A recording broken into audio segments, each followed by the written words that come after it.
This is the Cato Daily Podcast for Thursday, June 18th, 2020. I'm Caleb Brown. The drug war is what broke policing, according to Cato's Trevor Burrus. Where there's no victim and piles of cash that police departments can use, it's not hard to see how priorities shift away from tackling crimes that have victims. This week I spoke with Trevor Burrus about the drug war, the president's new executive order on policing, and the growing rumblings that Joe Biden will pick former prosecutor and Senator Kamala Harris as his White House running mate. Just to start here, as of this recording, the White House has released an executive order dealing with what they call safe communities. They talked about policing. The president talked about the families of Ahmaud Arbery and others that he met with today. So clearly he senses somehow that there's a moment here that he probably ought not miss. And that the policing is especially controversial now, and there is sort of a reckoning that is taking place. So what was in this executive order? And we should keep in mind at the outset that this is from the federal government, and the federal government does not in any way direct police at the state and local level. Yeah, so the executive has very few levers on this. I mean, it's almost the flip side of the sanctuary cities battles, where the law enforcement, is independent in these states, and even though the feds want them to play ball, they don't have to play ball. Always their levers, though, are money and funding. And any funding that the departments get, they can sort of try and push those and say, you don't get funding unless you do this. Well, it's not horrible, given if I were president and tried to figure out what I would do. It's not horrible. Again, the details, it has sort of broad principles. It talks about credentialing and certifying use of force and other practices in departments, and saying that the attorney general won't give money to these departments until they demonstrate credentialing. We don't see what the details are on that. One of those credentials includes like an actual ban on chokeholds, which is kind of interesting, except for where it's quote allowed by law. Probably the best thing about it is information sharing. We have a really bad problem of good nationwide data on criminal justice issues in this country. It's because we have so many jurisdictions. And again, as I said, the feds can't compel local departments to say, even give them their murder data, or some things that we would like to know, like how many SWAT raids there are. We have some idea, but we don't have a general database of that, or how many people are killed by cops a year. All of that trailblazing work in the last 5 years has been done by journalistic outlets like the Washington Post. So that trying to get some more of that data together could be a good thing. And all this again is sort of with the money held at as the carrot or the stick, taking it away as the stick. There's an attempt to have better training for mental health, which we've been talking about for quite a while. It is a national conversation, saying that calling police on people who are having mental health episodes when they're not trained with this. Police are a pretty blunt object, and they're asked to be a lot of things. And so when people are saying, I think that my brother might commit suicide or something, and then it ends up in some sort of violent altercation, that's a bad idea. So yeah, overall, it's not the worst. Again, though, the details are what matters here. All right. So you identify as a key moment in the breaking of policing, the creation of a lot of problems within policing, the war on drugs. And as we understand the war on drugs that was started in the early 70s. Yeah, different times, but yeah. Yeah, well, yeah. I mean, what changed? I think the best way of looking at this is to imagine, kind of like our last podcast we did together, but on the law enforcement side, imagine a world without the drug war, and imagine what police are doing. So first of all, they're solving real crimes, hopefully. I mean, there's a lot of non-real crimes other than the drug war, but they're solving crimes that have actual victims. And that makes people feel like more trust in police, because what happens if you come home and your house has been robbed? You're a victim of a crime. You call the police. They come to your house. You invite them into your house. You say, take evidence, check the place out. You give them all the information you have, and hopefully they go and try and catch the criminal. That's good policing relationships, and that's what we want the police to do. But in a lot of situations today, I think a lot of people, we know that they don't report a lot of thefts to the police because they don't think the police will do anything, and that's often true. Their hands are full with maybe more violent crime, and also with fighting the drug war. And that's the other thing about the drug war, right? If you take drugs, you are the victim and the criminal. You're both of those. You're not someone who's a victim who's going to invite someone into your property and say, catch the criminal. You're both. And so now you're in a different sort of relationship to the cops. First of all, everyone walking down the street, the cops looking at them saying, oh, that person might be holding marijuana. It's not evident. So there could be a criminal right now. And so they're wary about that, and they have an excuse to shake you down. But once the victim and criminal are the same person, and you're not inviting them into your house to get evidence, they're going to start trying to figure out how to do that in other ways. So the first one is surveillance. And we've seen throughout the years, since the drug war, since the 70s, many of our Fourth Amendment protections have been rolled back as the police try different methods of surveillance, as they fly helicopters over your house to see if you're growing marijuana in the backyard. Now it would be drones, as they use heat-sensitive cameras on your house to see if you have a grow room in your house. Of course, we have body cavity searches at the border, of all these sort of things. Obviously, surveillance for electronic, for tracing people who are presumptively dealing drugs. That kind of surveillance is the first one where people start to feel a little bit wary about the police.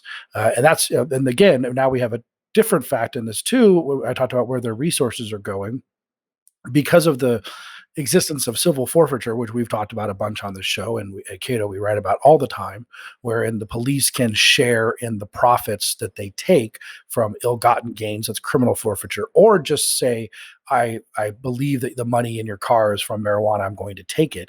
That was passed to fight the drug war in the mid-'80s, and that has incentivized police to focus on those crimes compared to, say, the robbery of your big screen television. And so now police don't seem that helpful. The robbery of a big screen television versus the possibility of tracking a guy for, say, a month who they think is part of a drug dealing operation. And if they can really get to the top, they can get that money and get those drugs, and maybe they'll find a large cache of money, and they'll be able to spend that on fun cop gear. And that brings up the militarization point too. Yeah. So even if people maybe don't trust police or don't like them, there ought to be something that balances that. And for a lot of communities, presumably they don't see the balance. That is the costs of policing, that is, shakedowns, stop and frisk, a bunch of other policies, of course, deaths at the hands of police. A lot of these don't view it as worth it. Well, yes. I mean, let's just take marijuana. I mean, things have gotten better on marijuana, but as the New York Times reported a few years ago, there were still over 600,000 arrests for marijuana possession, which was more than all violent crimes combined. And now we have a drug that is the most popular illicit drug in the United States. And most people by polling have tried it. More than half of American adults have tried it.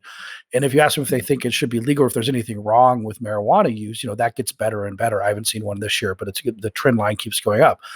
So then they look at their neighborhoods, especially neighborhoods with people of color, and they see the cops continually shaking people down for something that's not perceived by most of the people to be a thing that's worth their time.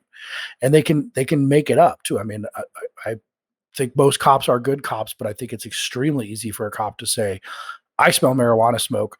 I see a bunch of kids on the street together, maybe they're black, and I'm going to go up there and I'm going to shake them down and say, I smell marijuana smoke. It's a foolproof pretense to do that. It'd be very hard to walk up. Again, imagine that cops are just solving robberies and murders and assaults and things like this. It'd be very hard to walk up to a group of kids and say, hey, I think you guys are robbers. I mean, that would be much harder than believe. I think you guys right now could be breaking the law. And guess what? My nose smells it, and I know the smell of marijuana. And so that, again, it's a pretext to allow this and to just make people say, well, what are the cops doing with their time? They're not making these safer. There's drug gangs everywhere. They're not really stopping the flow of drugs, and they have a reason to shake down anyone at any time, and they do that. And then, as I mentioned, the militarization, you have the next part where these drugs are so profitable that you do have some fairly armed people involved in the drug trade because they can't go to courts to negotiate their contracts, and they have their own little sort of, they divide up cities into their territory, and they don't want to encroach on the territory, and they've enforced that with violence because now the cops feel like they have to get military gear to sort of stamp out the drug trade. And we saw this really happening in the 80s with Ronald Reagan. Some of it was actually using the military, the militia in Northern California to fly over parts of the marijuana, the Marin County area where they grow a lot of marijuana, Humboldt County. And it got very bad. It's a war on drugs. And so again, maybe we should be like, the problem might have started, and it's not the only thing, but it might have begun the moment that thousands of police officers suit up every day looking like soldiers in Fallujah to go to war against citizens for behavior that is choosing, an intoxicant that is different than the one that your local bar serves, or choosing an intoxicant that increasingly most people don't think is that bad to use. That makes the situation with the police extremely bad between the police and the citizens. Ending the drug war, sadly, is not on the table. But for at least one candidate for president, Joe Biden, he, wrote a lot of these laws, these get tough laws that made policing so much more potent in a way. And now he is considering, as far as some recent headlines are concerned, Kamala Harris as a running mate. What do you make of that pair?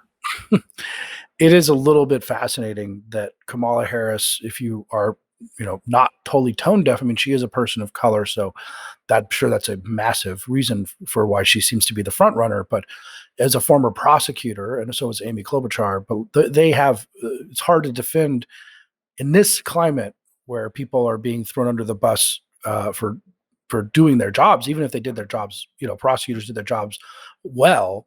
They still were prosecuting, not prosecuting cops, which is quite common, and maybe over prosecuting people of color.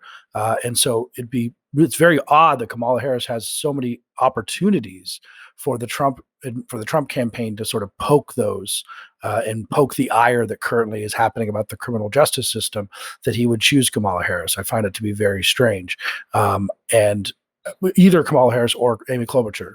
But again, I think probably the fact that she's a person of color is the biggest reason for this. But she is, I mean, as our friend Elizabeth Nolan Brown wrote in a Reason piece that got widely shared, she's a cop. She has the mentality of extremely pro-law enforcement, very cracking down on criminal element. And that's the way she behaved as a prosecutor.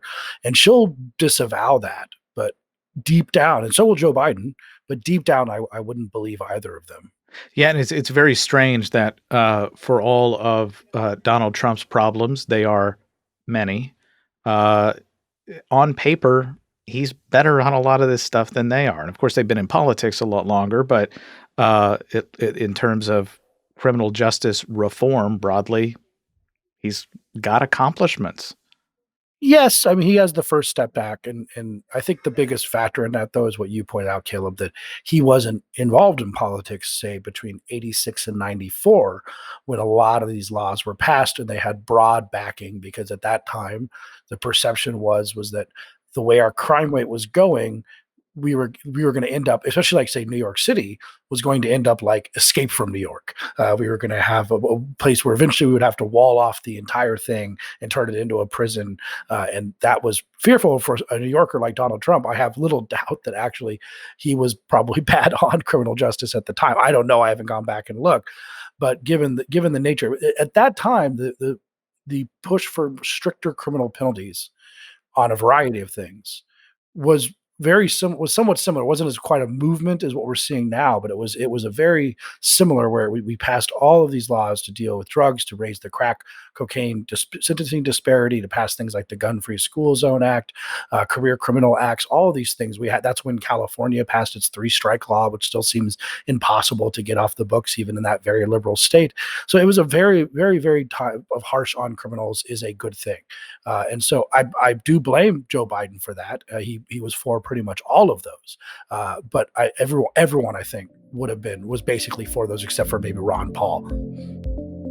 Trevor Burrus is a research fellow at the Cato Institute. Subscribe to the Cato Daily Podcast wherever you please, and follow us on Twitter @Cato Podcast.